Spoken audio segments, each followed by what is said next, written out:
Yaorana, merci de nous rejoindre sur TNTV pour le journal. Je suis ravie de vous retrouver en ce début de semaine au sommaire ce soir. L'épilogue à Faripiti. Après 24 ans de procédure, le terrain de l'ex-consulat de Chine a été évacué ce matin. Un projet de centre culturel peut enfin être lancé. On en parle dans un instant. Réforme du RNS, mode d'emploi, nouvelles obligations et calcul des cotisations. Nous ferons le point sur ce qui change pour les patentés et nous en parlerons avec notre invité, le ministre de la Santé, Cédric Mercadal. L'année de l'audace au menu de ce nouveau cycle lunaire. Le Fénois célèbre le passage à l'année du cheval de feu, un signe placé sous le symbole de l'élan et de l'entreprise. Un sujet à découvrir en fin de journal.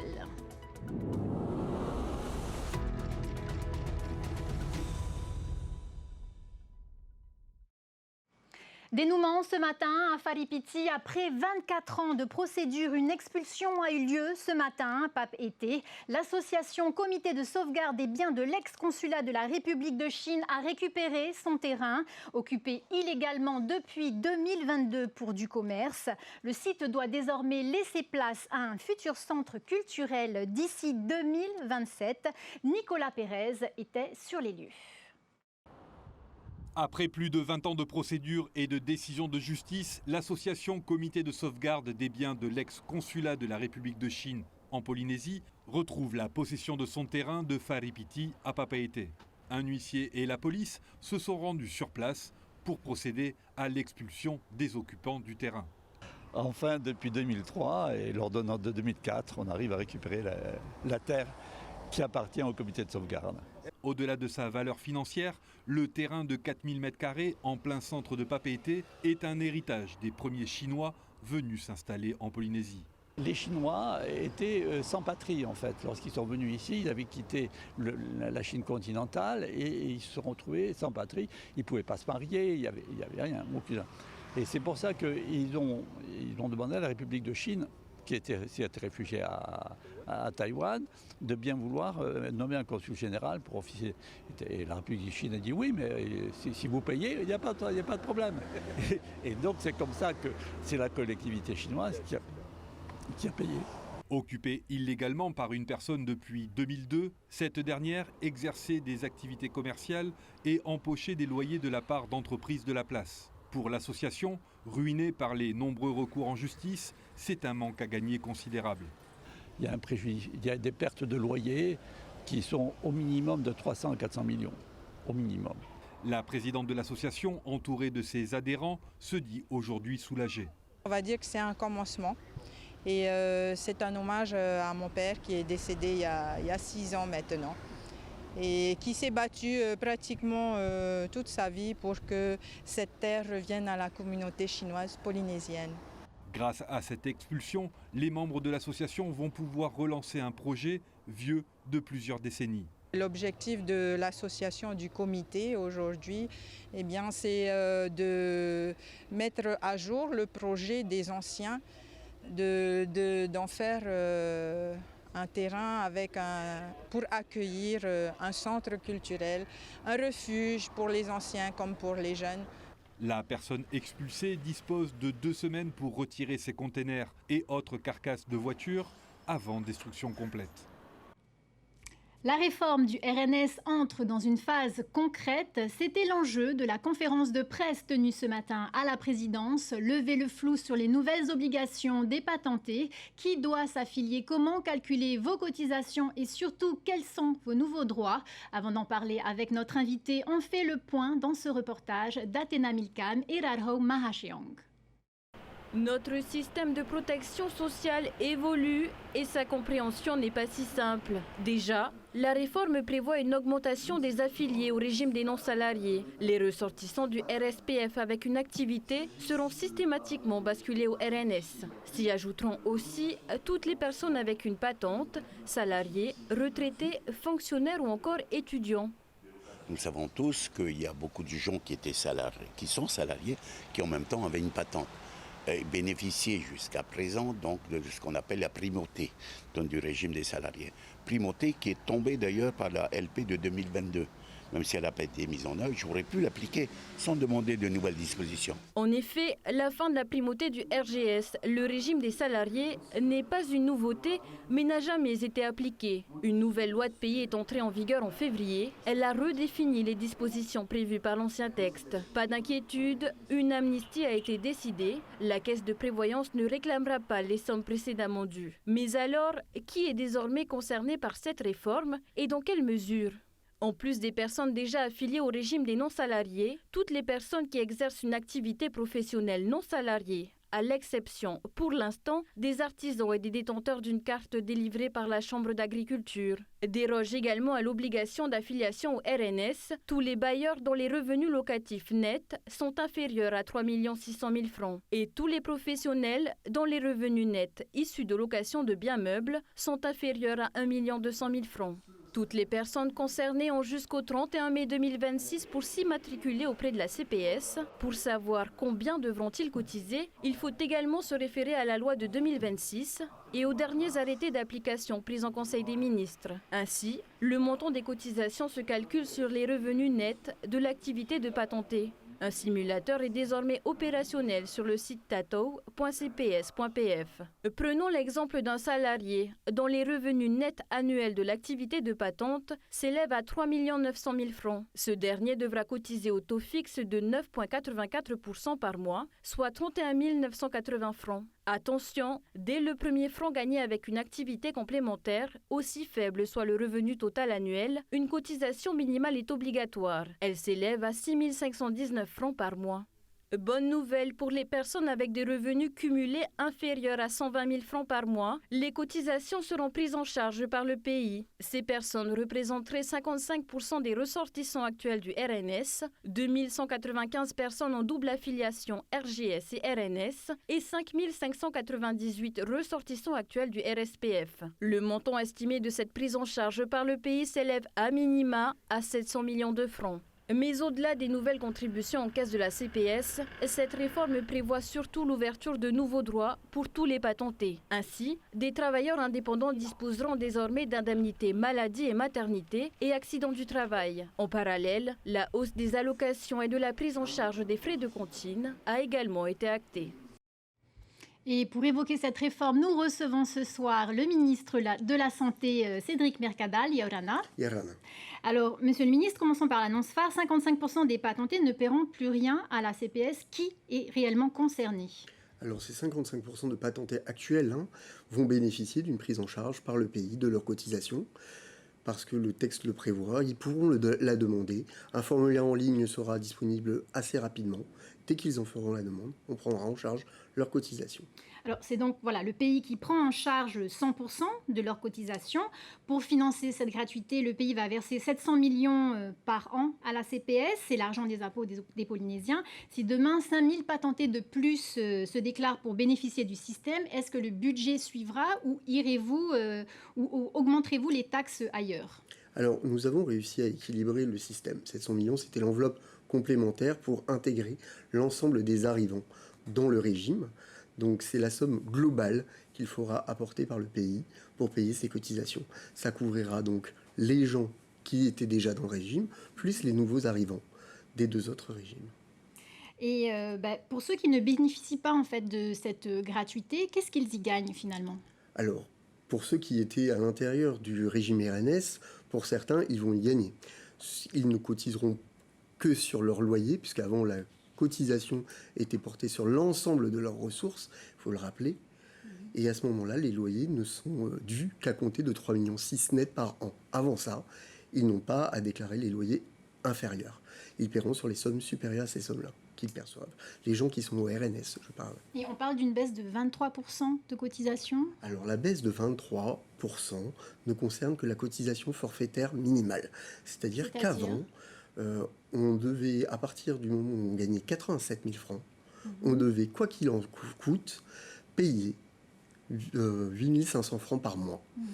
C'est-à-dire qu'entre 0 et 87 346 francs, on devait payer 8 500 francs par an. Aujourd'hui, c'est plus du tout la somme affichée. Quand on a une activité, la base, c'est 6 500 francs que le pays peut prendre en charge. C'est pour ça qu'on dit que la mesure, elle est de 0 francs pour les patentés qui gagnent moins de 120 000 francs. C'est une économie d'environ 2 000 francs. C'est une économie de 2 000 francs. Est-ce que c'est pas un peu dérisoire si on veut augmenter le pouvoir d'achat des Polynésiens ?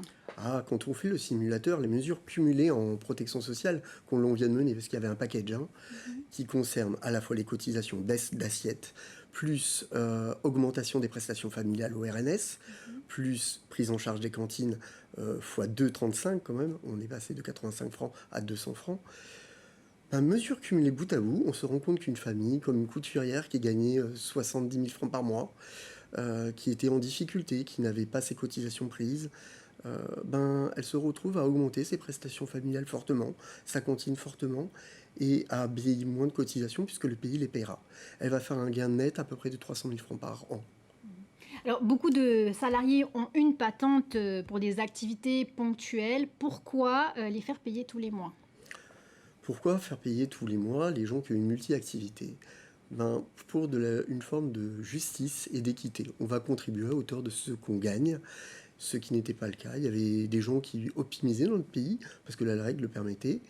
Et aujourd'hui, on a décidé de faire cotiser tout le monde à hauteur de ses moyens, mais parce qu'on en a besoin dans le système de soins. Il ne faut pas oublier que notre population vieillit, que le système de soins est de plus en plus coûteux, et qu'il faut payer les factures pour toute notre population. Même pour les activités ponctuelles ? Les activités ponctuelles qui peuvent être des activités principales aussi. Il faut regarder l'ensemble des revenus qui sont perçus et on se rend compte que la moyenne est de 250 000 par mois en activité secondaire. Mais pour ceux justement dont l'activité est ponctuelle, ça voudrait dire cotiser beaucoup plus que ce qu'ils ne gagnent sur leur patente finalement. Ça, c'est pas forcément le cas. On peut le vérifier via le simulateur qu'on a installé. Tout un chacun est en capacité de vérifier combien il aura payé par rapport à ce qu'il gagne et quel sera l'impact sur ses économies. Bien sûr, on prévoit une petite évolution du texte pour des gens qui sont dans des difficultés par rapport à leur patente, qui ont une toute petite patente, qui ont des activités résiduelles. Ça se fera dans la loi d'harmonisation qui devra arriver bientôt.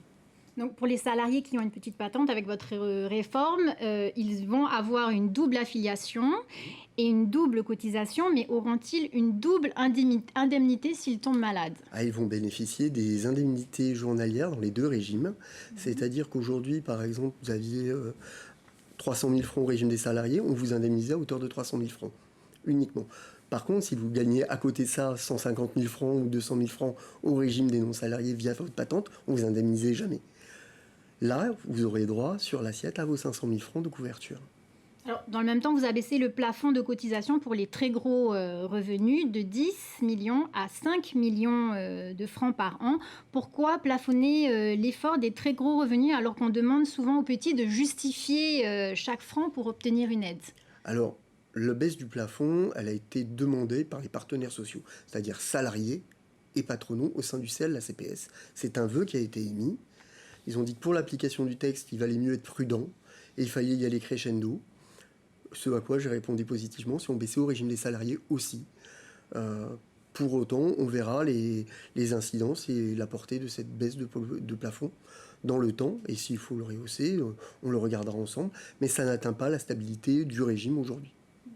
Alors, sur la rente immobilière, un petit artisan qui gagne 130 000 francs va devoir, lui, sortir 80 000 francs de sa poche par an, alors qu'un propriétaire qui encaisse 300 000 francs, 290 000 francs, voire 300 000 francs de loyer, ne donnera pas un franc à la CPS. Pourquoi ne pas mettre en place, justement, un système de cotisation progressif ? Alors, le petit artisan n'est pas soumis à cette règle, puisqu'il sera soumis au dispositif possiblement à compter du 1er janvier 2027. Donc, il ne rentre pas dans le cadre du dispositif aujourd'hui, tout comme les agriculteurs et les membres de la CAPL. Ceux qui ont la carte CAPL ne sont pas soumis au dispositif. Ça fait partie des populations qui ne sont pas de suite dans la réforme. Quelqu'un qui gagne 130 000 francs. Pour des gens qui gagnent 130 000 francs. Ils ne sont pas CAPL et artisans ne sont pas aujourd'hui dans la réforme. Ils ne seront pas affiliés d'office au RNS. Alors, Justement, vous parliez d'un délai jusqu'en 2027 pour les contrôles et l'immatriculation d'office des pêcheurs et des agriculteurs. Pourquoi ce sursis de 2 ans? Parce que les cartes de CAPL et et le statut des artisans n'existent pas encore. Il faut professionnaliser les activités, les accompagner, les aider à pouvoir déclarer, d'où la réforme qui avait été portée par certains membres de l'Assemblée d'avoir des comptables agréés aussi pour qu'ils puissent constituer leur comptabilité, pour qu'ils puissent s'adapter plus loin, parce qu'aujourd'hui un petit agriculteur ou un petit artisan n'est pas structuré comme une entreprise normale. Il fait de l'activité économique. Il ne gère pas forcément les budgets comme une société ou comme un entrepreneur. Il faut l'accompagner dans cette démarche avant quoi que ce soit. Et après, on pourra l'amener vers les cotisations. Merci Cédric Mercadal d'avoir été avec nous ce soir. Merci. Une information qui vient de nous parvenir, c'est la fin de la grève des contrôleurs aériens. Après 90 jours de bras de fer, un protocole d'accord a été signé cet après-midi à 15h. Le syndicat USAC-CGT aurait obtenu le classement de Tahiti en liste 5, une évolution qui devrait s'accompagner d'une augmentation des effectifs. On passe maintenant à notre page spéciale dédiée au municipal.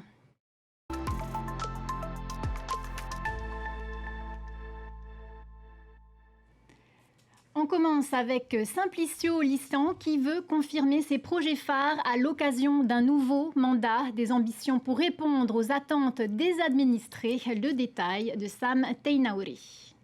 Il y a encore des travaux de terrassement à finir et puis après monter directement jusqu'en haut. L'extension du cimetière de Vaitavere est un des projets phares de Punaauia pour les 3 années à venir. Un parking plus grand, près de 200 concessions et une centaine d'enfeux. Maintenant que les communes polynésiennes disposent de la compétence, Simplicio Lissan a lancé pour une livraison en 2028 un projet de crématorium. 3 fois moins cher, environ 300 à 350 000 francs, d'après les premiers éléments d'étude. Je pense que c'est un service qu'on doit rendre aux familles, en tout cas qui ont choisi cette solution.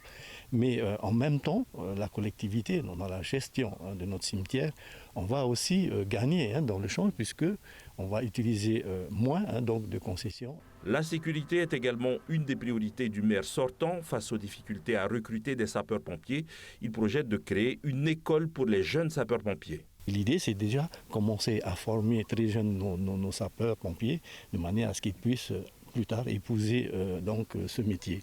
Nous allons demander à l'État de renforcer aussi les moyens de l'État.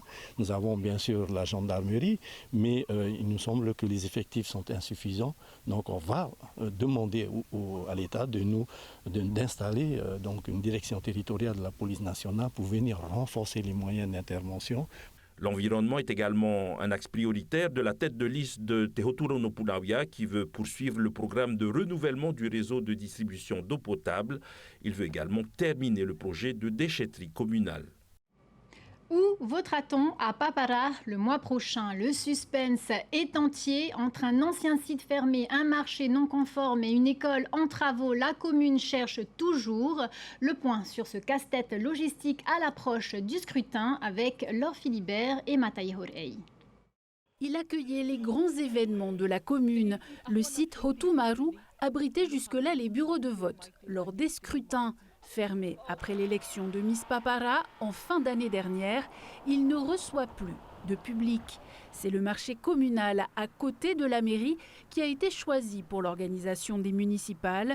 Inaugurée en grande pompe il y a tout juste 3 ans, la structure est fermée depuis une semaine.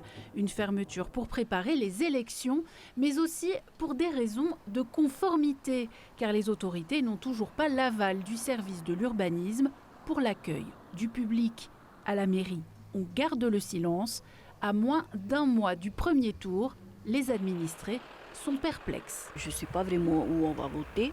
On dit, mais aujourd'hui, je ne sais pas où on va voter. Jusque-là, il y a eu beaucoup de dires, mais rien de concret, rien de définitif. On se pose la question, qu'est-ce qui nous attend là? Où est-ce qu'on va? À ma connaissance, depuis que je suis ici à Papara, c'est bien la première fois. Plan B de la commune, délocaliser le scrutin à l'école à Patea, en face du marché. Mais l'implantation des 9 bureaux de vote nécessite là aussi des travaux, notamment pour l'accueil des personnes à mobilité réduite. Si ça va être à l'école à Patea, il faut des rampes, et à l'entrée et à la sortie. Et comme il y a 9 bureaux, il faut 9 rampes. Un rendez-vous entre la commune et la direction de la construction et de l'aménagement est prévu au cours de cette semaine pour déterminer si le marché est déclaré conforme. Et c'est ainsi que se referme notre page spéciale dédiée aux élections municipales.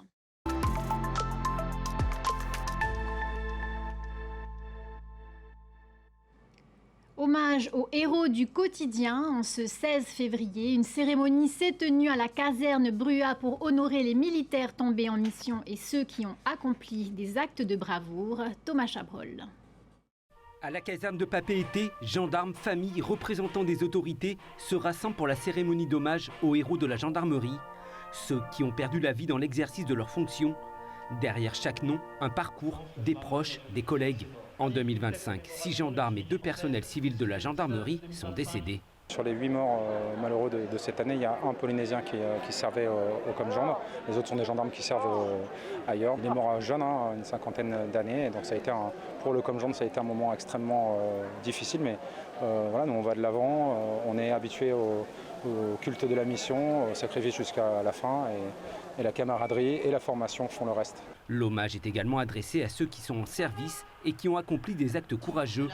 Intervention à risque, secours à des personnes en danger, situation d'urgence gérée avec sang-froid. 4 gendarmes de l'antenne du GIGN de Papeete ont été distingués pour leur héroïsme. L'anonymat est préservé par les fonctions qu'ils occupent, et pas pour ces raisons-là, mais pour les fonctions actuelles, qui ont servi dans un contexte dégradé d'insurrection en Nouvelle-Calédonie. Donc à ce moment-là, ils ont eu un comportement soit héroïque, soit exemplaire. C'est la reconnaissance d'un acte particulier. Je pense que ça fait partie de l'histoire militaire individuelle, ça fait partie des moments dont on doit se souvenir. Ça permet aussi de dépasser ces événements-là et de continuer à servir avec une grande détermination. En Polynésie française, comme partout sur le territoire national, la gendarmerie rend hommage à celles et ceux qui incarnent chaque jour l'honneur de servir, parfois au péril de leur propre sécurité.